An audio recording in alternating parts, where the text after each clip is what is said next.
Good morning and welcome to Mr. Mickleburgh's Maths World. This is the way it is. Today I want you to take you through a little practice test that you have in front of you. Here are some worked solutions. Firstly, we're doing a review of differentiation from last year. We're going to find the derivative of this equation here. So dy dt. Okay, the first thing to note is that it's not in what I would call calculus-friendly form at all. So we are going to put it into calculus-friendly form, by which I mean we are going to get rid of the square root sign and put an index in its place. So really that is what we are going to differentiate. That's what I call calculus-friendly form. So now we can do the calculus. Dy dt equals, bring the index out front, a half. We are going to rewrite what's in brackets exactly as you see it. We're going to reduce the index by 1, and then finally in this line anyway, we're going to multiply by the derivative of what's in brackets. That comes to, we're going to need brackets for that as well, 16 minus 2. Now we need to tidy this up a bit, so let's do that. Firstly, let's preview what's going to happen. This, what's in brackets here, is raised to the power of negative a half. That means we can take it downstairs, as it were, to form a denominator, and we change the sign from a negative to a positive, and we know that anything raised to the power of a half really simply is the square root of that thing. So long story short, I'm going to take this downstairs and put a square root sign over it. Okay, that half is going to stay there, and 16 minus 2 will be on the top, won't it? So we can say dy dt is equal to a half times, let's leave that upstairs, and we don't even need brackets now, really, for that. And we're going to move this downstairs, or move it downstairs, and put a square root sign over it. 3t squared minus 2t, like so. And just tidying it up a little bit is what I'd do is I would bring the fraction into this part of the solution and call it 6t minus 2 all over 2 square root 3t squared minus 2t. Alright, so that's our first question on differentiation. Question 2. Find the equation of the tangent to the curve y equals that at the y-intercept. Okay, well the y-intercept is at the point 0, 1. We would probably want to confirm that that is indeed the y-intercept, and in fact it's not. The y-intercept occurs where x is equal to 0, doesn't it? So if we let x equal 0, what we've got is 1 over negative 1 all squared. So sorry, yes, that is 1, that's correct. So the y-intercept is at 0, 1. What's our general strategy? Okay, we're finding the equation of a tangent. That means we're going to need to, it's a line of the form y equals mx plus c. Some textbooks would say plus b, doesn't really matter. Our strategy is going to find m, then substitute a value for x and y that we know lies on the tangent into our equation, thus finding a value for c, and we're done. Okay, so now when we're finding a gradient, of course, what we're up for is finding the derivative of the equation. Okay, now once again, I wouldn't say this is in perfect calculus-friendly form. What I'm going to do to put it in that form is say y equals, bring it upstairs, like so. Okay, you can do that, as I'm sure you all know by now.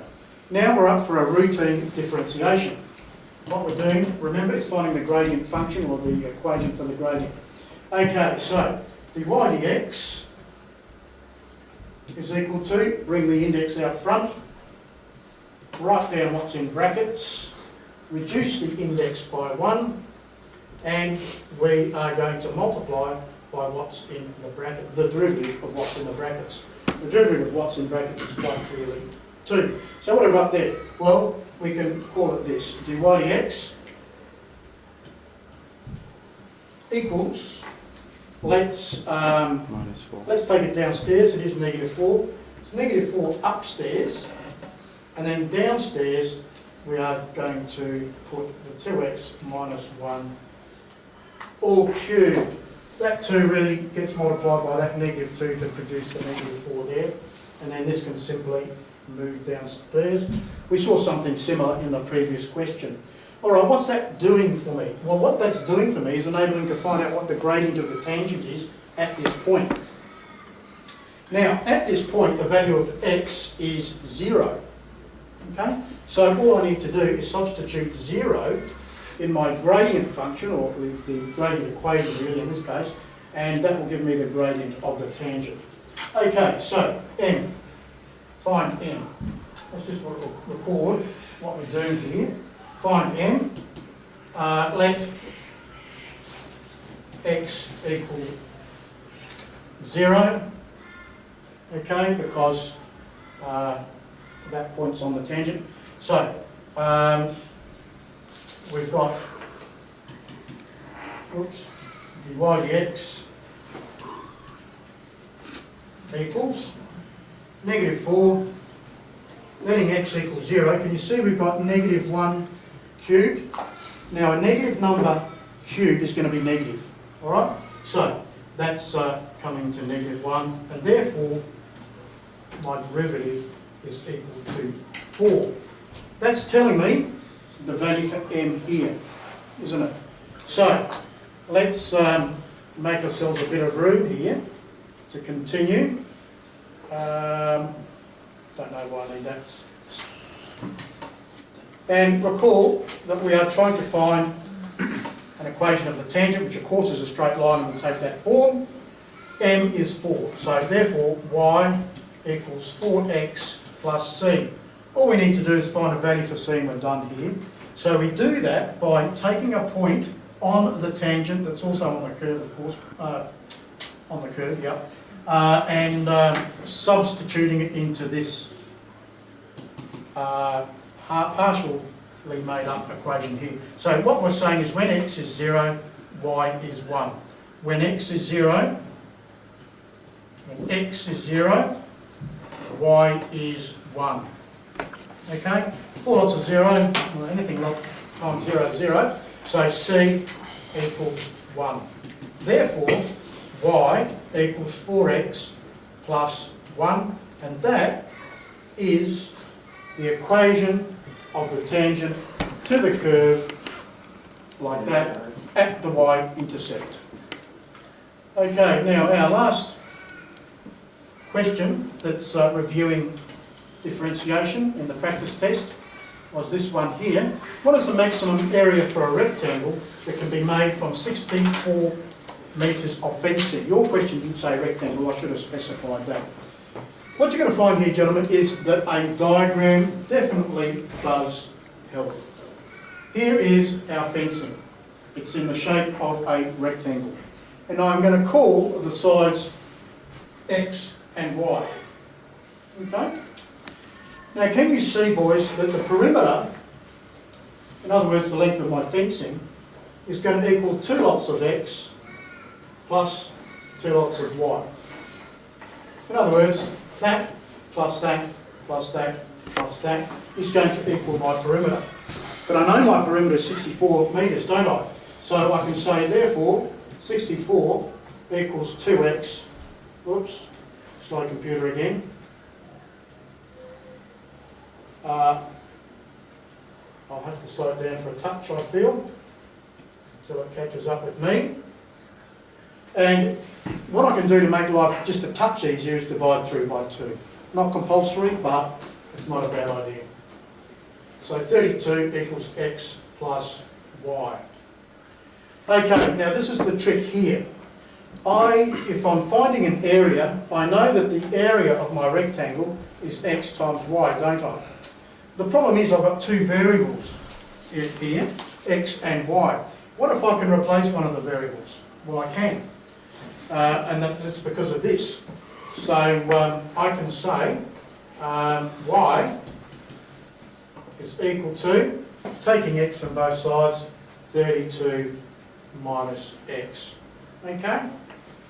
Now that means I can say my area of my rectangle is equal to, well, I said x times y, that's obvious, but I can replace the y with that expression there, 32 minus x. So let's do that.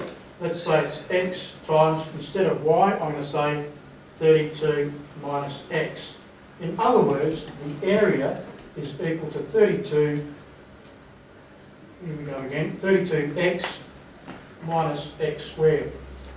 Alright, how does that help? It helps a lot, because this is a maximisation problem. And we know that when we're going to maximise or minimise something for that matter, what we're up for is a differentiation of an equation. This is what we're going to differentiate, and the strategy is this. We are going to let the derivative equal 0. That will give me a value for x up here, which will then enable me to find the value for y. I'll have found the dimensions, and once I've found the dimensions, I can find the area. Okay? So that's the general strategy. You might want to replay that when you get home. So what I can say is dA, instead of dy, I'm saying dA. dA dx is equal to a very simple derivative to do. 32 minus 2x, isn't it? Whoops, didn't write t there for some reason. Minus 2x. Okay, we're going to let that equal 0. So you say let dA dt equals 0. Therefore, 32 minus 2x equals 0. Add 2x to both sides and perhaps write around the other way. 2x equals 32. Therefore, x equals 16. Okay? Well, if x equals 16, and that equals 16, that's 32. It seems to me y is also going to be 16, isn't it? Okay? So, therefore, you'll have to follow me a bit here, guys. Therefore, dimensions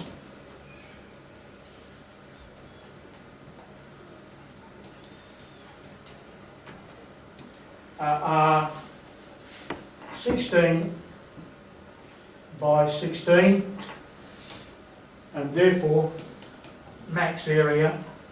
Boys, I hope you, in your test you've set it out more vertically and neatly. Maximum area